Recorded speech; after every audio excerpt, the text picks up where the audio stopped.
And it came to pass in the month of Nisan, in the 20th year of King Artaxerxes, when wine was before him, that I took the wine and gave it to the king. Now I had never been sad in his presence before. Therefore the king said to me, "Why is your face sad, since you are not sick? This is nothing but sorrow of heart." So I became dreadfully afraid, and said to the king, "May the king live forever. Why should my face not be sad, when the city, the place of my father's tombs, lies waste, and its gates are burned with fire?" And the king said to me, "What do you request?" So I prayed to the God of heaven, and I said to the king, "If it pleases the king, and if your servant has found favor in your sight, I ask that you send me to Judah, to the city of my father's tombs, that I may rebuild it." Then the king said to me, the queen also sitting beside him, "How long will your journey be, and when will you return?" So it pleased the king to send me, and I set him a time.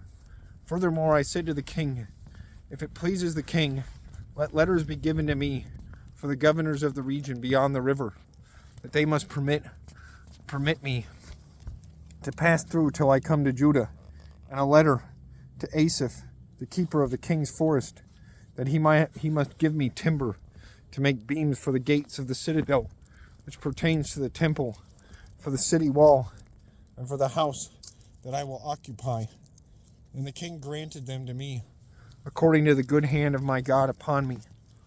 Then I went to the governors in the region beyond the river, and gave them the king's letters. Now the king had sent captains of the army and horsemen with me. When Sanballat the Horonite and Tobiah the Ammonite official heard of it, they were deeply disturbed that a man had come to seek the well-being of the children of Israel. So I came to Jerusalem and was there 3 days. Then I arose in the night, I and a few men with me. I told no one what my God had put in my heart to do at Jerusalem, nor was there any animal with me, except the one which I rode. And I went out by night through the valley gate to the serpent well and the refuse gate, and viewed the walls of Jerusalem, which were broken down, and its gates which were burned with fire. Then I went on to the fountain gate and to the king's pool, but there was no room for the animal under me to pass. So I went up in the night by the valley and viewed the wall. Then I turned back and entered the valley gate, and so returned. And the officials did not know where I had gone or what I had done. I had not yet told the Jews, the priests, the nobles, the officials, or the others who did the work. Then I said to them, "You see the distress that we are in, how Jerusalem lies waste, and its gates are burned with fire. Come, let us build the wall of Jerusalem, that we may no longer be a reproach."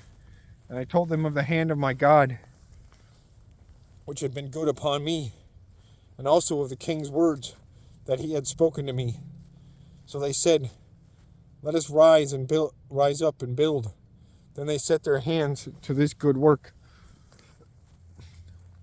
But when Sanballat the Horonite, Tobiah the Ammonite official, and Geshem the Arab heard of it, they laughed at us and despised us and said, "What is the thing that you are doing? Will you rebel against the king?" So I answered him and said to them, "The God of heaven himself will prosper us. Therefore, we his servants will arise and build, but you have no heritage or right or memorial in Jerusalem."